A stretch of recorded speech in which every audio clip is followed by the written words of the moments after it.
कृष्णम वंदे जगद्गुरुम। जय श्री कृष्ण। मैं अंजलि गिरधर ज्योतिषाचार्य अपने चैनल राज सितारों पर लेकर आई हूँ आज एक नया विषय। आज का मेरा विषय है दान मगर कल्याण। हमारे धर्म शास्त्रों में दान की महिमा का गुणगान अनेक जगहों पर मिलता है। आज मैं एक श्लोक के साथ आरंभ कर रही हूँ अपने विषय को। दानेन तुल्यो विधि रास्ति नान्यो लोभोच नान्योस्ति रिपु प्रथित्या विभूषणम शीलसम च नान्यता संतोष तुल्यम धनमस्ति नान्यता। दान के समान कोई यज्ञ नहीं, लालच के समान कोई शत्रु नहीं, शील के समान कोई आभूषण नहीं, संतोष के समान कोई धन नहीं। दान मगर कल्याण, यह वाक्य सामान्यतः हमें सुनने को मिल जाता है, किंतु सामान्य व्यक्ति के मन में अनेकों प्रश्न उठते हैं। दान क्या है, दान क्यों करें, दान का महत्व क्या है, दान कैसे करें, दान किसको करें, दान का फल क्या है। आइए सर्वप्रथम हम जानते हैं दान क्या है। पृथ्वी लोक पर जन्मे प्रत्येक जीव को भोजन ग्रहण करने का अधिकार है। प्रकृति ने सभी को कर्मों के हिसाब से धन दिया है। धन का उपयोग मुख्यतः 3 तरीके से होता है: दान, भोग व विनाश। जो न दान देता है न भोग करता है, उसका धन स्वतः ही नष्ट हो जाता है। हमारे सभी धर्मों में दान की महिमा बताई गई है। ईश्वर ने किसी को भी अतिरिक्त धन दिया है तो वो उसके संचित कर्मों की कमाई तो है, किंतु अतिरिक्त धन दान देने के लिए ही दिया है, क्योंकि धन की उत्तम गति दान ही है। और मुख्य बात यह है, हम सब जानते हैं कि मनुष्य ही धन अर्जित कर सकता है, अन्य जीव जंतु नहीं। इसलिए ईश्वर ने मनुष्य पर ही अन्य जीव जंतुओं के पालन पोषण की जिम्मेदारी डाली है। वह असहाय मनुष्यों की रक्षा, उन्हें भोजन प्रदान करना वह मानव मात्र का कर्तव्य। लगभग दान क्यों करें?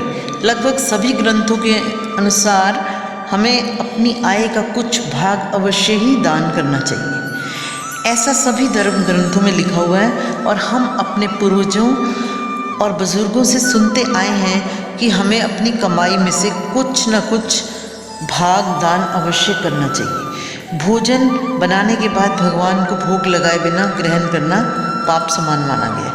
अतः भगवान को भोग लगाने के बाद आश्रित जीव जंतुओं का भाग निकालना चाहिए। इस क्रिया को हम सभी के पूर्वज करते चले आए हैं। किसी भी त्यौहार, तिथि विशेष, अमावस्या, पूर्णिमा, एकादशी पर तो ब्राह्मण, पंडित, पुजारी आदि को भोजन कराकर दक्षिणा देना, दान करना हमारा परम कर्तव्य माना जाता है। हमारे शास्त्रों के अनुसार भी इस प्रकार से किया गया दान आवश्यक तथा उत्तम होता है।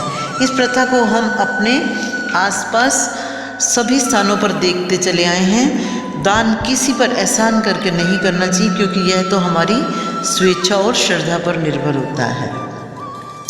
दान देते समय अपने दुखों, कष्टों और दारिद्र्य आदि को कम किया जाना ही जातक का उद्देश्य होता है। अनिष्ट ग्रहों की शांति और विभिन्न प्रकार के कष्ट निवारण के लिए भी दान किया जाता है।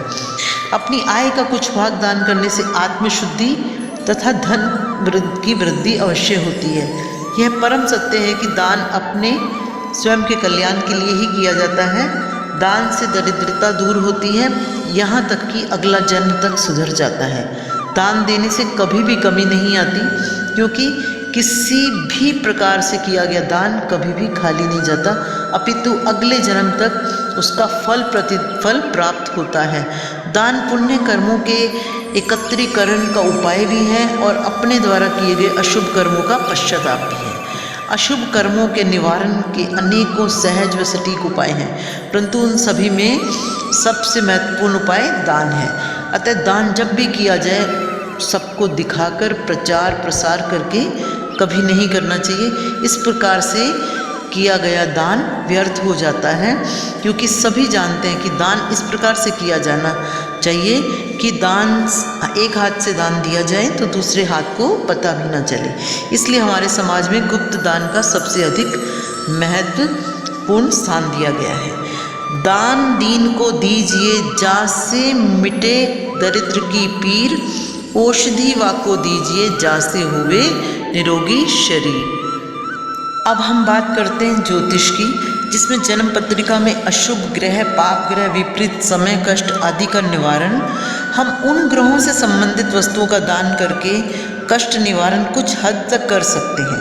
दूसरे शब्दों में हम कह सकते हैं कि त्याग से पापों का मूल धन चुकता है और दान करने से ब्याज, अर्थात हमारे संचित कर्मों से मुक्ति का यह एक उत्तम उपाय है।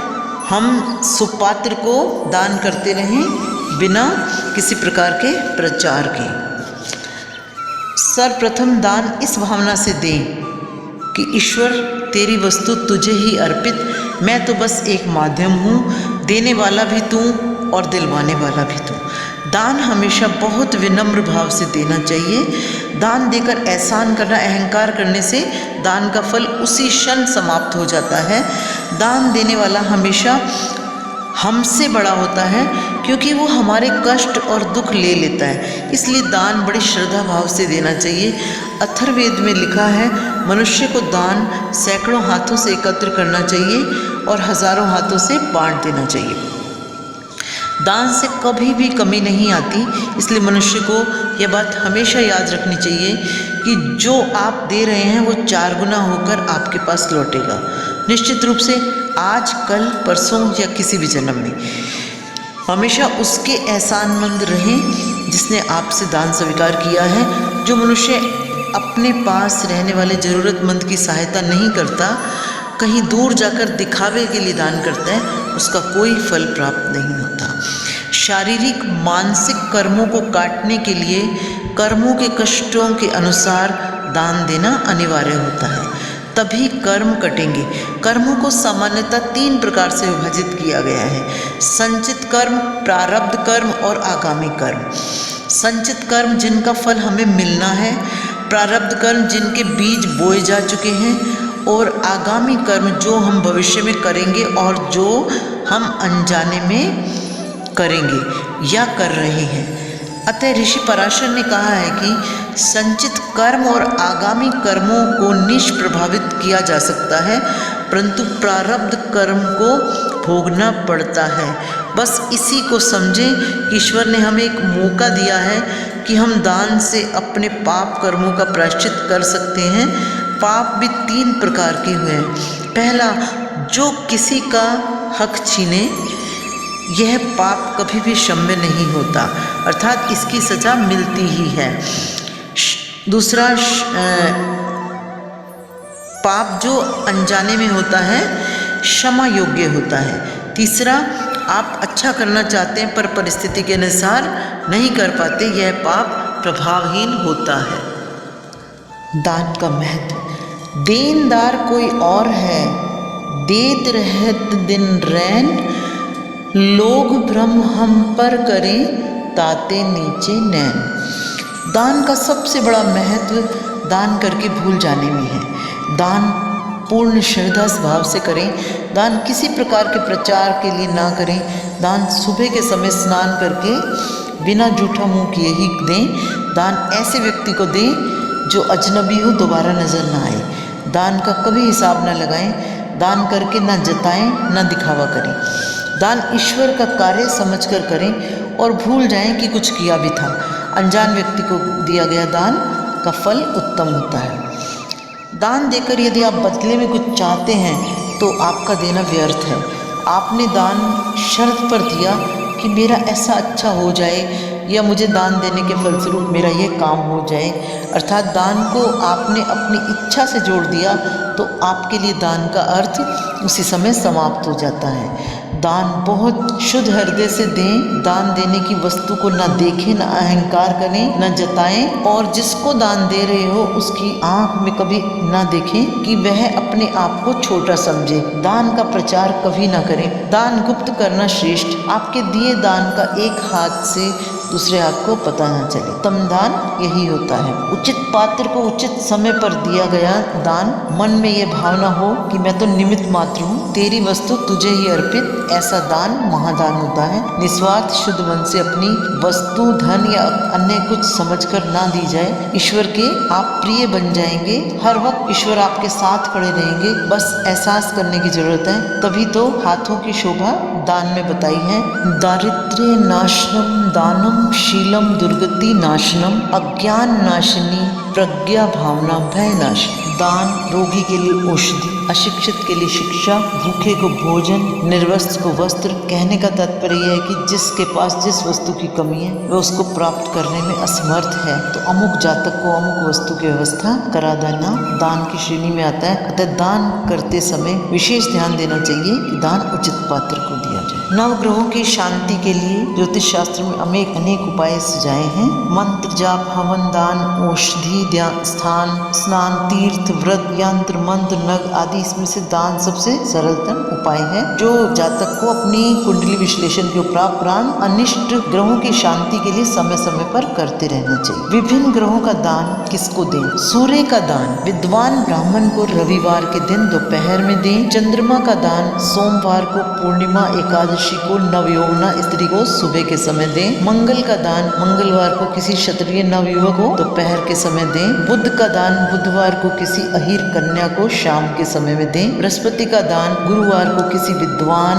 अध्यापक, गुरु, ज्योतिषी को प्रातः काल में देना चाहिए। शुक्र का दान शुक्रवार को सुंदर नवयौवना स्त्री को सायंकाल के समय दें। शनि का दान शनिवार के दिन बूढ़े, निर्धन, अपाहिज व्यक्ति को संध्या के समय दें। राहु का दान शनिवार को शाम के समय कोढ़ी को दें। केतु का दान बुधवार को दिन के समय किसी जवान चट्टाधारी साधु को दें। जिस वस्तु या खाद्य पदार्थ का दान किया जाता है उस दिन उसका भोग उपभोग नहीं करना चाहिए। वस्तु या पदार्थ त्याग के दिन इच्छा अनुसार बढ़ाए जा सकते हैं, जैसे 3 दिन, 1 सप्ताह, 1 माह या 40 दिन। आशा करती हूँ आपको मेरा ये वीडियो पसंद आया होगा। कृपया लाइक करें, शेयर करें, सब्सक्राइब करें। धन्यवाद। जय श्री कृष्ण, जय श्री राधे।